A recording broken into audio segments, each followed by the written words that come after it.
दोस्तों UPSC EPFO APSC new exam को एक बहुत अच्छा बैकअप प्लान माना जाता है for UPSC civil service exam aspirant. ऐसा इसलिए है कि भाई एक तो 60 से लेकर 70% सिलेबस ओवरलैप करता है दोनों एग्जाम्स में। अगर आप सीएसई में इंडियन पॉलिटी प्रिपेयर कर रहे हैं, इंडियन हिस्ट्री प्रिपेयर कर रहे हैं, इंडियन कल्चर प्रिपेयर कर रहे हैं, जनरल साइंस प्रिपेयर कर रहे हैं, क्वांट या रीजनिंग प्रिपेयर कर रहे हैं, तो सेम कंपोनेंट्स आपको यहाँ पर भी हेल्प करेंगे। दूसरी बात कि भाई इस एग्जाम की एग्जाम कंडक्टिंग बॉडी सेम है सीएसई वाली, यहाँ पर भी जो पेपर है वो यूपीएससी ही कंडक्ट करता है। तीसरी बात कि भाई एक छोटा प्रोसेस है कि भाई आपको एक ऑफलाइन ऑब्जेक्टिव पेपर देना है रिक्रूटमेंट टेस्ट की फॉर्म में, और फिर सीधा आपको इंटरव्यू में जाने का मौका मिलेगा। यहां पर कोई आपको बीच की मेंस की स्टेज देखने को नहीं मिलेगी। और सबसे इंपॉर्टेंट कि भाई आप एक अच्छी ग्रुप ए पोस्ट को पा सकते हैं जिनमें 7th पे कमीशन के हिसाब से आपको लेवल 10 का पे मैट्रिक्स देखने को मिलेगा। एक अच्छी स्टेबिलिटी, एक अच्छी ऑर्गेनाइजेशन में, और एक लाइफ लॉन्ग आप सर्विस जो है पब्लिक की कर सकते हैं। अब दोस्तों बहुत सारे बच्चे जब यूपीएससी प्रिपरेशन से यहाँ पर आते हैं तो वो एक बहुत बड़ी मिस्टेक कमिट कर देते हैं जो उनकी सिलेक्शन कॉस्ट करती है इन दी यूपीएससी न्यू एग्जामिनेशन। वो मिस्टेक क्या है मैं आपको ध्यान से इस वीडियो में बताऊंगा, लेकिन आगे बढ़ने से पहले मैं आप लोगों से रिक्वेस्ट करूंगा कि भाई अगर आप लोग हमारे कोर्सेज में इंटरेस्टेड हैं, फॉर एग्जांपल अगर आप सिविल सर्विस एग्जाम बैकग्राउंड के हमारा स्पेशल सब्जेक्ट कोर्स लेना चाहते हैं, लेकिन देखना चाहते हैं कि भाई किस तरीके से हमने कंटेंट को कवर किया है, किस क्वालिटी से हम आपको कवरेज प्रोवाइड करें, तो आप हमारे 2 डेज के डेमो कोर्स का पार्ट बन सकते हैं। इस कोर्स में आप लोगों को हमारे मेन कोर्स की एक झलक मिल जाएगी। 2 दिन में आप सारी वीडियोस वगैरह चेक कर सकते हैं और फिर आप उसमें एनरोल कर सकते हैं। अगर आपने इस डेमो कोर्स में एनरोल करना है तो लिंक आपको वीडियो के डिस्क्रिप्शन में मिल जाएगा। अब दोस्तों बात करने वाले हैं कि ऐसी कौन सी मिस्टेक है जो यूपीएससी एस्पिरेंट कमिट कर देते हैं जब वो इस एग्जाम की प्रिपरेशन में आते हैं। देखो मैं पहले आपको एक बार यूपीएससी ईपीएफओ एपीएफसी एग्जाम के बारे में बताना चाहूंगा कि जो यूपीएससी का ईपीएफओ एपीएफसी या फिर ईओ एग्जामिनेशन है, ठीक है, ये 2 ही पोस्ट के एग्जाम कंडक्ट होता है। एक है APFC assistant provident fund commissioner, और दूसरी पोस्ट है EOU enforcement officer slash account officer. तो देखो इन पर्टिकुलर एग्जाम में अगर आप डिफरेंट टॉपर्स की बातें सुनेंगे, उनका बैकग्राउंड देखेंगे, तो आपको एक चीज पता लगेगी कि भाई यहाँ पर यूपीएससी वाले बच्चे को एडवांटेज है। ठीक है, यूपीएससी वाले बच्चे को एडवांटेज है। क्यों एडवांटेज है? ये एडवांटेज इसलिए है क्योंकि भाई आपकी जो एग्जाम कंडक्टिंग बॉडी है वो सेम है। और दूसरी बात जो कि बहुत इंपॉर्टेंट है कि भाई आप लोगों का जो सिलेबस है वो काफी ओवरलैप करता है। लगभग 70% सिलेबस ओवरलैप करके यहाँ पर जो है उसको यूज कर सकते हैं, उसको अप्लाई कर सकते हैं। एंड दोस्तों तीसरी एक बहुत इंपॉर्टेंट बात जो कि साइलेंट है और बहुत सारे बच्चे इसको शायद नहीं समझ पाते, वो है कि भाई जो एग्जाम का स्टाइल है, जो एग्जाम का नेचर है, वो यूपीएससी वाले बच्चों को सूट करता है। अब देखो यहां पर आपको समझना पड़ेगा कि अगर आप एक एपीएफसी का पेपर उठा के देखें और एक सिविल सर्विस एग्जाम का पेपर उठा के देखें, तो आप लोगों को प्रीलिम्स के पेपर में और जो है एपीएफसी के पेपर में बहुत ज्यादा डिफरेंस देखने को नहीं मिलेगा इन टर्म्स ऑफ कि भाई किस तरह के क्वेश्चन आ रहे हैं। वहां पर भी मल्टीपल स्टेटमेंट बेस्ड क्वेश्चन आते हैं, यहाँ पर भी मल्टीपल स्टेटमेंट बेस्ड क्वेश्चन आते हैं। किस स्टाइल के क्वेश्चन आ रहे हैं, वहां पर भी कंसेप्चुअल क्वेश्चन ज्यादा आते हैं, यहाँ पर भी कंसेप्चुअल क्वेश्चन ज्यादा आते हैं। और किस तरीके से पेपर का लुक अलाइक होता है, तो अगेन आपको दोनों पेपर ऑलमोस्ट सेम देखने को मिलेंगे। और दोस्तों इस पर्टिकुलर एपीएफसी न्यू एग्जाम में भी जो टेम्परामेंट है, जो कंपोजर है यूपीएससी सिविल सर्विस एस्पिरेंट का, वो एज सच काम आता है। तो यूपीएससी वाले बच्चे को नेचुरल एडवांटेज मिलता है क्योंकि उसने ऑलमोस्ट 70% का हेड स्टार्ट ले लिया होता है जब वो यूपीएससी एग्जाम की तैयारी करके यहाँ पर आता है। अगर कोई बच्चा बिगिनर है या फिर किसी और एग्जाम की तैयारी कर रहा है तो उसको पहले गैप कवर करना पड़ेगा, तब जाकर वो आपसे कंपीट करेगा। अब दोस्तों यूपीएससी वाले बच्चे के लिए एडवांटेज आप लोगों को पता लग गया कि भाई क्या एडवांटेज है। तो यहाँ पे मिस्टेक हम क्या कमिट करते हैं, हम इन चीजों को फॉर ग्रांटेड ले लेते हैं कि भाई अगर हम यूपीएससी बैकग्राउंड के हैं तो हम ये एग्जाम किसी भी दिन किसी भी टाइम क्वालिफाई कर लेंगे। ये ग्रांटेड लेना ही बहुत सारे सिविल सर्विस एस्पिरेंट को कॉस्ट कर जाता है और उनकी सिलेक्शन नहीं होती है। दोस्तों मैंने बहुत सीरियस यूपीएससी एस्पिरेंट्स भी देखे हैं जिन्होंने मल्टीपल यूपीएससी के इंटरव्यू दे रखे हैं और वो इस एग्जाम में फेल हो जाते हैं। और मैंने बहुत नॉर्मल सिविल सर्विस एस्पिरेंट भी दे रखे हैं जिनका 4 साल से प्रीलिम्स भी क्वालिफाई नहीं होता, लेकिन इस एग्जाम में एक अच्छी स्ट्रेटेजी बना के वो क्वालिफाई कर जाते हैं पूरा पेपर। ठीक है, मैं ऐसे बहुत सारे एस्पिरेंट्स को जानता हूं जिन्होंने एक बहुत बड़ी मिस्टेक कमिट कर ली कि भाई हम इस एग्जाम में नेचुरली जो है एक एडवांटेज लेके आए और एडवांटेज हमें सिलेक्शन दिलवा देगा। अब एक मिस्टेक जो मिस करते हैं वो ये है कि भाई एक तो आपको 30% सिलेबस और प्रिपेयर करना पड़ेगा जिसके बिना आपकी इस एग्जाम में सिलेक्शन नहीं होने वाली है। और दूसरी बात, आपको 70% सिलेबस को और स्ट्रॉन्ग करना पड़ेगा क्योंकि इसको भी आप फॉर ग्रांटेड नहीं ले सकते हैं। अगर आप ये 30% सिलेबस प्रिपेयर नहीं करेंगे तो आप यूपीएससी में जो सिलेक्शन का एक बेसिक रूल है कि भाई आप लोगों के सिंपल क्वेश्चन और मॉडरेट क्वेश्चन किसी भी कंपोनेंट के, भले ही वो आपका जो है सबसे बेकार कंपोनेंट क्या हो, सबसे लेस प्रिपेयर्ड कंपोनेंट क्यों ना हो, आपको उसके भी सिंपल और मॉडरेट क्वेश्चन ठीक करने पड़ेंगे। और डिफिकल्ट क्वेश्चन भले ही आपके फेवरेट कंपोनेंट का है, उसको छोड़ने की आपको हिम्मत रखनी पड़ेगी क्योंकि वहां पर नेगेटिव मार्किंग हो सकती है। तो हम हमेशा कहते हैं कि भाई आप एपीएफसी और एग्जाम की तैयारी में जो 14-15 कंपोनेंट है, हर एक कंपोनेंट को प्रिपेयर करके जाओ ताकि आप उसका सिंपल और मॉडरेट क्वेश्चन गलत ना करो और जो इजी मार्क्स हैं वो आप मिस ना करो। जो क्वेश्चन टफ आ गए, फॉर एग्जांपल पिछली बार हिस्ट्री क्वेश्चन काफी टफ थे, वहां पे जो विशाखापट्टनम का एक क्वेश्चन आया था वो इवन सिविल सर्विस एग्जाम का जो विंटेज एस्पिरेंट पे वो भी सॉल्व नहीं कर पाएगा, तो वहां पर आपको क्वेश्चन को छोड़ना था, वहां पर दिल नहीं लगाना था, भले आपकी हिस्ट्री बहुत अच्छी क्यों ना होती। तो यहाँ पर आप लोग 70% के बेसिस पे सिलेक्शन को गारंटी नहीं मान सकते। मैं आपको नंबर्स के टर्म्स में बताना चाहूंगा। देखो, अगर मैं 2023 के एपीएफसी एग्जाम का एग्जांपल लूं, ठीक है, तो 2023 में कट ऑफ कितनी गई रिक्रूटमेंट टेस्ट की? 178.33 आउट ऑफ 300।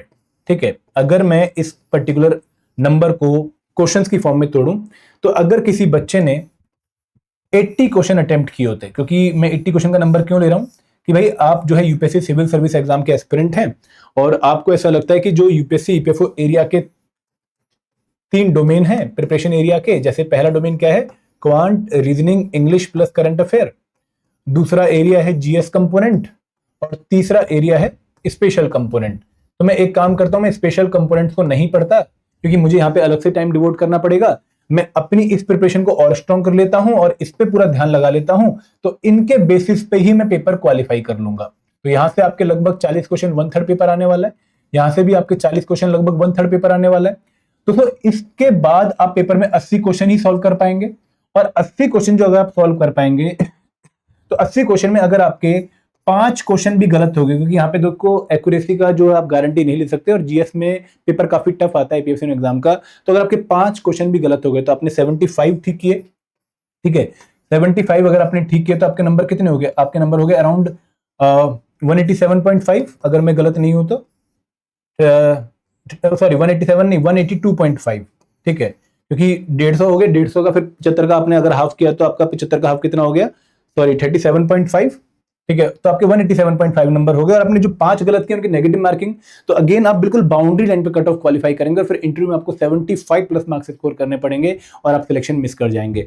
और दोस्तों ये जो 5 है मैंने बहुत कंजर्वेटिव नंबर लिया है, आप इसे ज्यादा ही नेगेटिव मान के चलिए, आपको इतना सिंपल पेपर देखने को नहीं मिलेगा। तो अगर आप 6-7 नेगेटिव करते हैं तो आप रिक्रूटमेंट टेस्ट की कट ऑफ भी मिस कर सकते हैं। तो यहाँ पर आप सिर्फ 80 क्वेश्चन के भरोसे एग्जाम में नहीं जा सकते, आपको कुछ और भी अच्छे से प्रिपेयर करना पड़ेगा। और वो और क्या है?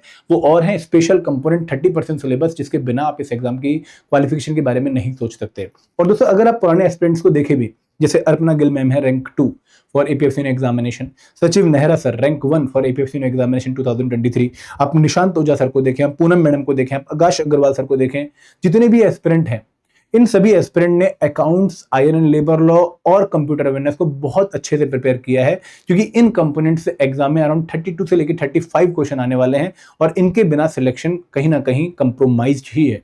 तो अगर आप यूपीएससी एस्पिरेंट हैं तो फॉर ग्रांटेड अपनी सिलेक्शन मत लीजिए, आपको थोड़ा सा लॉजिक पे जाना पड़ेगा, नंबर्स को चेक करना पड़ेगा और ये मान के चलना पड़ेगा कि यार मुझे accounts, iron and labour law और एक और इंपॉर्टेंट कंपोनेंट कंप्यूटर अवेयरनेस को अच्छे से प्रिपेयर करना पड़ेगा। और दोस्तों मैं एक बात आपको और बताना चाहूंगा कि अगर मान लो आपने हिस्ट्री में 100 घंटे लगाए और आपने हिस्ट्री एक लेवल तक प्रिपेयर कर लिया, आपको लग रहा है कि मैं हिस्ट्री में बहुत स्ट्रांग हो गया, तो भी आप यूपीएससी में 10 में से 7 या मैक्सिमम 10 में से 8 क्वेश्चन तक ही पहुंच पाएंगे।